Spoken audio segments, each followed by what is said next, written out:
Hey everyone, Andy from SSL here, and thank you for joining me today as we take a look at our SSL UC1 plugin controller. In this video, we're going to cover everything you need to know about UC1, the SSL native Channel Strip 2 and Bus Compressor 2 plugins it controls, as well as introducing you to the SSL plugin mixer.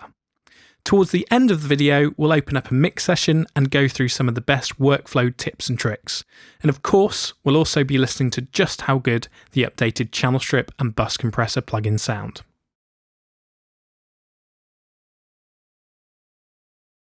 So, UC1 is our very own plugin control surface, designed to give you knob per function access to the SSL native Channel Strip 2 and Bus Compressor 2 plugins inside your DAW session. We all know just how much more fun and effective mixing can be with tactile interaction that keeps us in the creative zone. It also allows us to focus on mixing with our ears, not our eyes. Other crucial aspects we needed to ensure with UC1 was operator confidence and muscle memory. And that's why when you look down at UC1, you see the traditional SSL rotary cap colours, the familiar SSL bus compressor meter, and importantly, the track name of the channel strip and bus compressor you're currently working on at all times. Finally, we look to bind it all together and create a real sense of console workflow, and this gave birth to the plugin mixer. The plugin mixer is a place to view and control the channel strips and bus compressors in your session, and it's hosted in our SSL 360 software. Now, all parts of the UC1 system are synchronized, so it doesn't matter if you're getting hands-on with the hardware, mousing around in the individual plugin channel strip, or tweaking the plugin mixer. All parts talk to each other and allow you to work in the way you want to over the course of a session. Better still, if you're on the road without the hardware, then you can still take advantage of the plugins and the plugin mixer with no interruption to your session. Now, the plugin mixer supports all major DAWs including Pro Tools, Logic Pro, Cubase Nuendo, Ableton Live and Studio One, and over time we'll be adding support for other DAWs, so depending on when you're watching this video, please check out the link in the description below to see if your DAW is currently supported. UC1 is powered by an external auto-ranging DC power supply which is included in the box. Simply connect the power supply to the socket labelled DC on UC1. Secondly, connect UC1 to your computer using one of the included USB cables. We include a C2C and a C2A, so simply use whichever one suits your computer. Next, you'll need to install the SSL native Channel Strip 2 and Bus Compressor 2 plugins, as well as the SSL 360 software, which hosts the plugin mixer. So, head to the downloads section of the SSL website, choose UC1 from the products list, and download these three things. Once downloaded, install them onto your computer. Finally, you'll need to claim your Channel Strip and Bus Compressor plugin licenses, which are included with every UC1. To do this, you'll need to register your UC1 in the SSL user portal. If you've not already got an account, click on the link to sign up. Once logged in, click Register Product. Then select UC1 from the drop-down list and enter the serial number of your unit, which can be found on the bottom of your unit and begins with UC. Once you've done this, the product will be added to your dashboard. From here, click Get Your Additional Software. Now, on this page, there's a box to enter your iLok ID. If you don't already have an iLok account, please follow the instructions on this page to set one up.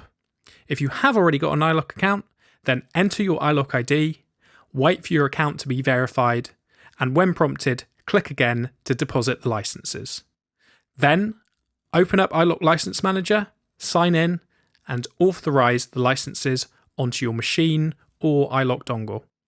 2 activations of each plugin license are permitted. Once everything is installed and your plugin licenses are authorized, it's time to open up the SSL 360 software. This is where you'll see your UC1 appear when it's connected to your computer. If you don't see anything here, then double check that your USB cable is plugged into your computer and also into UC1.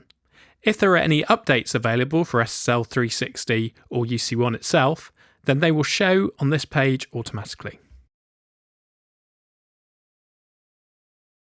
So, let's load up the DAW and take a look at how to control Channel Strip 2 with UC1. We happen to be in Pro Tools at the minute, but how UC1 automatically maps to the Channel Strip plugin is the same in all DAWs. I'll insert some channel strips into the session, and as soon as I do this, you'll notice that the first one automatically appears on UC1, and I see the track name on the LCD screen. Now, I can simply use the channel encoder to change the currently selected channel strip instance I'm controlling, and this will work for however many channel strips you add into the session. Remember, UC1 is really two plugin controllers in one, with the center section able to control bus compressors in your session, and the rest of it controlling channel strips. So for anyone who's not familiar with our original channel strip plugin, this was developed from our digital modelling of the 9000 series console EQ and dynamics curves. The super analog circuits of the 9000 are renowned for their extended frequency bandwidth, minimal phase shift, low distortion, and all-round punchy sound. Our original channel strip plugin has been used and loved by many people for a number of years, but we did want to address some of the most pertinent feedback we'd received in this time, and we're pleased to say that with Channel Strip 2, we've revisited the code and updated it in several areas. In particular, the EQ section now benefits from the inclusion of our proprietary anti-cramping algorithms, which we recently developed for XEQ2. These algorithms prevent what we call amplitude and phase wrapping when boosting high frequencies around the 15 to 20 kHz region. So because of their inclusion, Channel Strip 2 now sounds even better than it did before. Furthermore, with Channel Strip 2, we've now added the ability to trigger the dynamic section from an external source, another popular request from our users. Best of all, Channel Strip 2 is a free upgrade for all existing Channel Strip users out there, so your existing Channel Strip license will automatically work with this new plugin. Now, let's head through the controls and layout. So in the top left, we've got the high and low pass filters, and below this I have the EQ section, which of course includes the switch to toggle between E and G series EQ curves. To the right of this, I have the input metering and input gain, and over here I have the output metering and output gain. Then I have the dynamic section with the compressor at the top, and the gate expander below, and of course the dynamics metering. Just below this we have polarity invert, sidechain listen, and also the bypass for the whole channel strip in and out. Below this we've got solo, solo clear, and cut functions, which we'll explore more later in the video. All of the rotary controls, as you can see, are accompanied by smart LED rings, giving you a graphical representation of their position at all times. This is further enhanced by an exact value readout on the LCD screen whenever you move a control. Other nice touches in this area are the fact that if you bypass a section, or even the whole channel strip, the LED rings dim to give you that instant feedback. What's also clever is that we've built in a virtual notch to make it easy to reset controls to 0 from UC1. In the bottom right, we've got a fine control, which can be latched or held for a momentary action, and this allows precision adjustments for mixed critical tweaks. In the middle section, we've got the ability to alter the channel strip routing using the routing key and the second encoder. And also, you can load presets directly from the surface using the presets button, which will first allow you to choose if you're wanting to load a preset for the currently selected channel strip or bus compressor, and then it will allow you to navigate through your presets folder. Push to load a preset and it goes green. You can go back up through the folder structure by using the back arrow.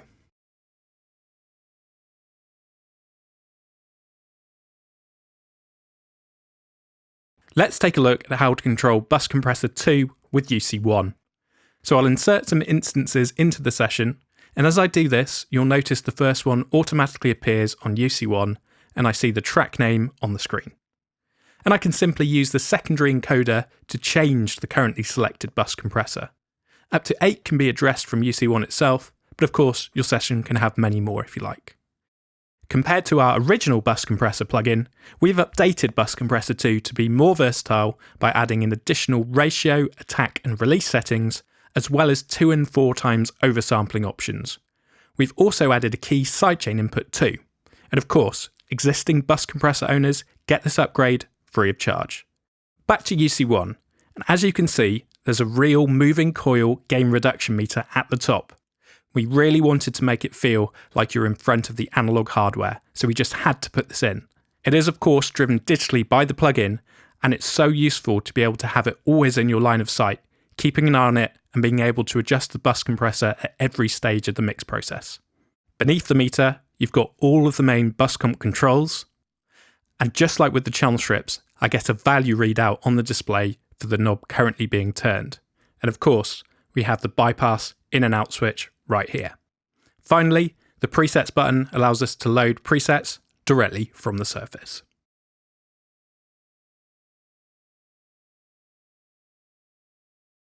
UC1 is more than just the hardware. It's the coming together of the hardware, plugins, and what we call the plugin mixer. The plugin mixer is a page in SSL 360 where you can see all of your connected channel strips and bus compressors in one place, just like being in front of a virtual SSL console. Let's take a look at how you can harness the power of the plugin mixer within a session. So in the DAW, let's insert channel strips across every track in the session. And as you can see, channel strips get loaded automatically into the plugin mixer. Removing channel strips from your session will automatically remove them from the plugin mixer. Next, I'm going to load some bus compressors into the session, and these will show up on the sidebar on the right-hand side of the plugin mixer. As you can see, everything works in harmony, with communication moving between the plugins, the plugin mixer, and UC1. I've got control of each channel strip from the metering at the top down to the output gain fader at the bottom. Let's explore the key concepts of the plugin mixer. The currently selected channel is outlined in green. The same applies for the currently selected bus compressor.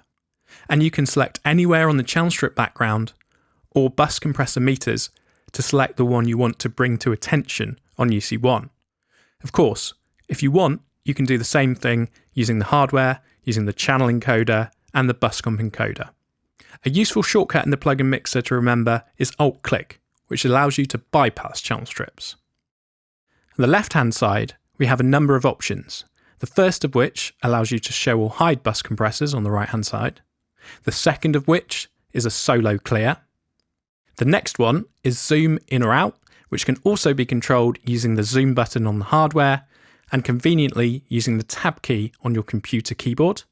Now, zoom in and out is a key aspect to operating the plugin mixer.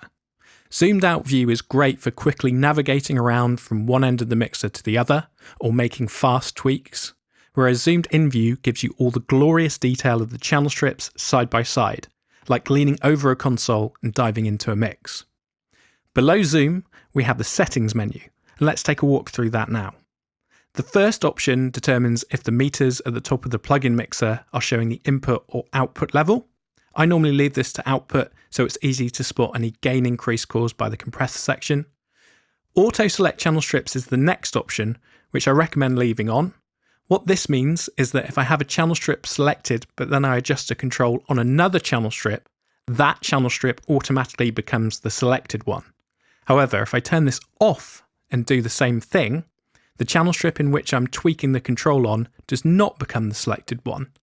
This might be good if you wanted to leave UC1 focused on a kick drum, for instance, whilst you're tweaking the bass with your mouse in the plugin mixer.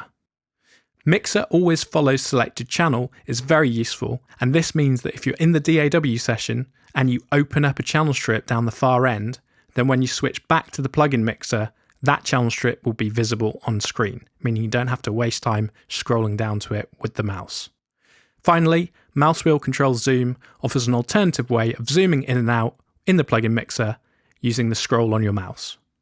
Last but not least, below settings, you'll see up to 3 DAW icons appear.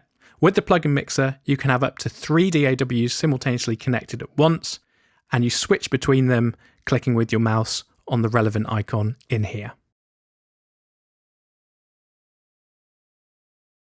Let's talk about the ordering of channel strips within the plugin mixer. How this behaves depends on the DAW you're using. If you're using VST3 channel strips in Cubase, Studio One, or Live, then the plugin mixer ordering automatically follows your DAW session. So as you can see, if I reorder the tracks in Cubase, then the plugin mixer automatically follows. If you're using Logic 10.6.1 or above, then you'll also experience these benefits of the plugin mixer automatically following the ordering of your Logic session. One thing to note is just to make sure that with aux tracks in your Logic session, you right-click Create Track to add it to the Arrange window, which allows our plugin mixer to respect the ordering of those tracks also. If you're using an earlier version of Logic, or you're using Pro Tools, then channel strips are automatically assigned a slot number in the plugin mixer based on their instantiation time. What this means is that the plugin mixer order is based on when you put a channel strip into the session. With this, you can adjust the position of channel strips at any time by going into the plugin mixer and clicking and dragging in the scribble strip area to move it. As a final note, we recommend that you turn dynamic plugin processing off at the start of each session if you're using a version of Logic earlier than 10.6.1.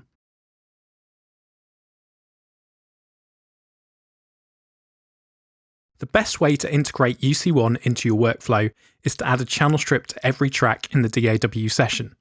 This allows you to create a plugin mixer that matches your DAW session and also allows you to take advantage of the soloing features. So I'm going to insert a channel strip across all tracks in the session here, and then I need to ensure that I solo safe any channel strips that sit on subgroups, buses, or aux tracks in the session. And this is really important to do because what's happening when you solo a channel strip is that the output of all the other channel strips in the session are being cut. You can solo safe from the individual plugin GUIs themselves or from within the plugin mixer.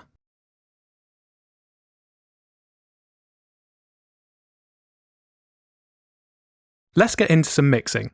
I've got a track here today I'm working on by a band called Branco. It's called DNA. I've already begun some work on the mix, but let's take a look in some more detail, beginning with the drums.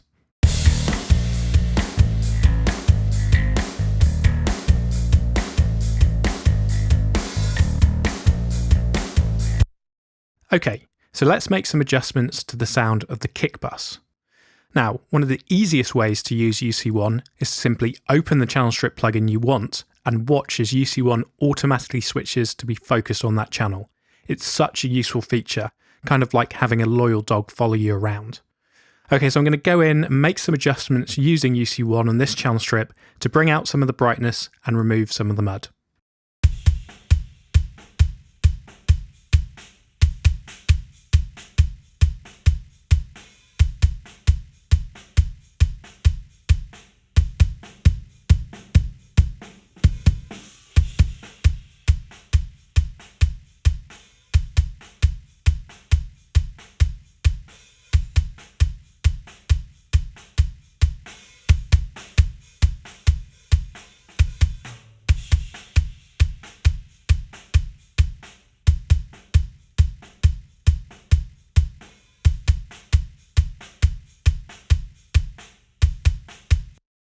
As you can see, it was really easy to apply the EQ and compression using UC1 and then use the channel in button to toggle the bypass in and out.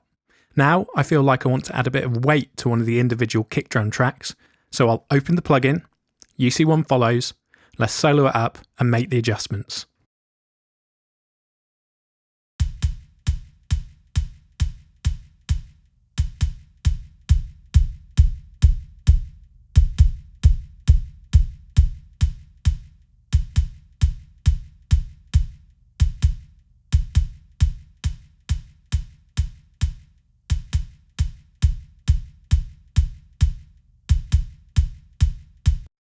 Now, of course, the really nice thing about using UC1 is that you don't have to be looking at the computer screen to work with it, which is great if you really want to focus in on the sound without visual distraction. So, watch here as I use just the UC1 hardware to navigate to the drum overheads track and apply some EQ.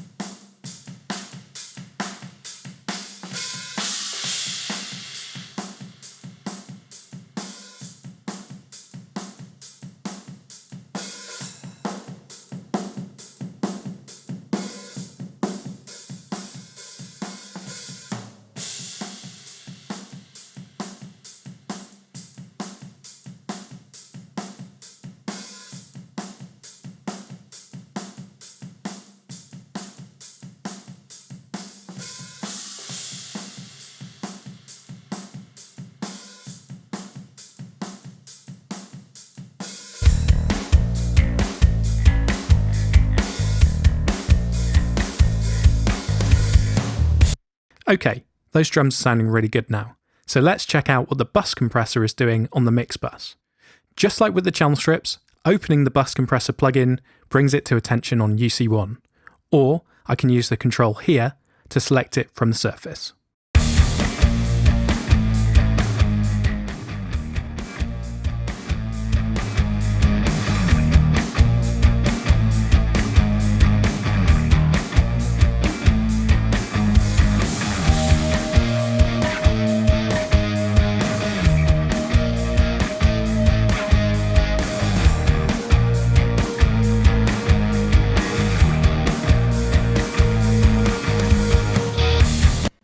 As always, the bus compressor is just gluing the whole track together nicely for me, and it's so helpful to be able to keep my eye on that gain reduction meter from UC1.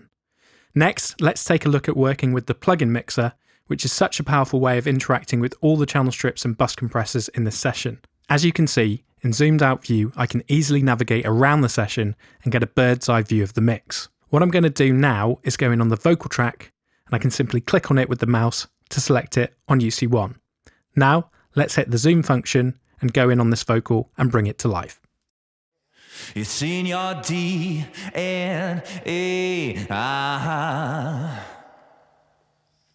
It's in your DNA.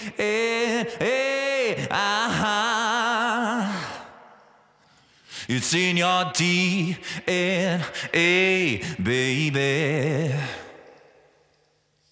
It's in your DNA. It's in your DNA.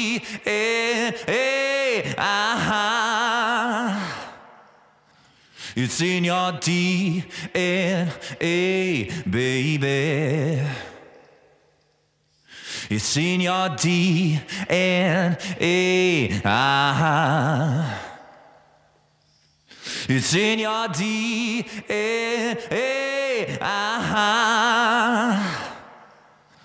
It's in your DNA, baby. It's in your DNA. It's in your DNA. The plugin mixer is just so much fun to work with, and it's also really great for just tweaking and making fine adjustments really fast, without the need to go in and open individual channel strip GUIs in the session. I find it particularly helpful at the finishing stages of the mix. Let's do some final tweaking. It's in your DNA, baby.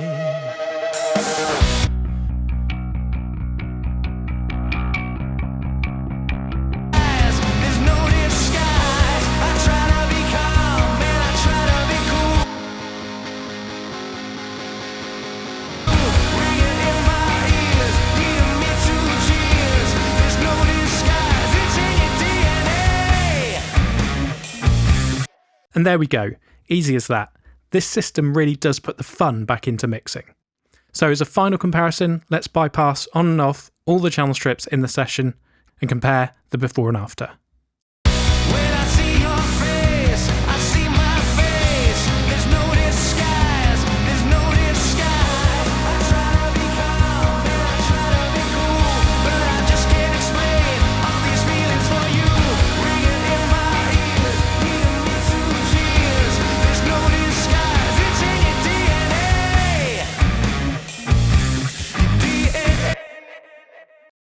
We hope you've enjoyed this UC1 tutorial. For more information, please check out the SSL website, the UC1 user guide, and FAQs in our knowledge base. And for those of you who are wondering, we've already begun work on the next channel strip to be added to the plugin mixer system. So until next time, goodbye.